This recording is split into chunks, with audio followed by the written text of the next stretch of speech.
আমি ভিতরে চলে আসছি। নিজের সন্তানের মতো মনে করেন তাহলে আমি ভিতরে চলে আসছি। আমার একটু দয়া করে। আসলে ওই ভোটার যখন নেয় তখন ওদের ভিতরে আমি এই যে ওরা এনে উনি মুরব্বী আছে আমি দুঃখিত, আমি পারবো না। আমার একেবারে মানে রাস্তায় যে না হইতে একটা সমস্যা থাকলে আপনাদের আসলে মানে শেষ দিনে মনোনয়ন ফর্ম জমা দেওয়ার প্রয়োজন ছিল না, আপনারা আরো আগে আসতে পারতেন। এটা কিন্তু অন্য বিষয়গুলোর মতো না। ওই যে শুধু এই কুকিল এরিয়ার জন্য যে সমস্যা হয়েছে। রকমই হোক না কেন আমি 5টার পরে নিতে পারবো না। এটা আইনগত ভাবে এটা একদমই হচ্ছে কি আমার নেওয়ার সুযোগ নেই। যদি থাকতো আমি অবশ্যই যে রাস্তায় আমি একটু সমস্যাগ্রস্ত হয়েছি, আমি আইসা বসতেছি, একটু রিকোয়েস্ট করতেছি, ওনাদের কোনো আপত্তি থাকবে না আমার মনে হয়। আমার আপত্তি আছে, আমি নিতে পারছি না হচ্ছে গিয়ে শেষ দিন 5টার পরে।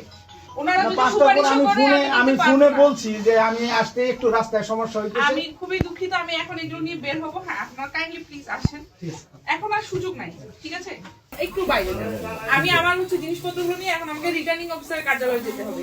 সেই জন্য আমার কিছু কাজ আছে অফিসিয়াল, সেই কাজগুলো করে আমাকে রওনা হতে হবে, ঠিক আছে? এই যে ফরওয়ার্ডিং দিয়ে দিচ্ছি, তালিকাটা রেডি করে একটু দ্রুত নিয়ে আসলে আমার কিছু করার নেই। যে আচরণ বিধির সাথে আমরা একছিলাম। আমরা ভিতরে চলে আসছি 2 মিনিট অলরেডি ভিতরে চলে আমি ফোন দিচ্ছি বারবার আমার গাড়িটা একটু সমস্যা হয়েছে, আমার গাড়িটা একটু সমস্যা হয়েছে। এখানে আসলে আমাদের কিছু করার নেই। আমি ভিতরে চলে আসছি। নিজের সন্তানের মতো মনে করেন তাহলে আমি ভিতরে চলে আসছি। আমার একটু দয়া করে না। এখন আমাদের যতবার বলবেন উত্তর একই হবে। আপনাকে 100 বার বললেও যা উত্তর, একবার বললেও তা। আচ্ছা উনি দেখো বিচারক দেখো আমরা Actually, আমি সহকারী রিটার্নিং অফিসার হিসেবে বলছি যে মানুষের 5টার পরে আমার নেয়ার কোনো সুযোগ নেই। আমি ভিতরে কিন্তু চলে আসছি।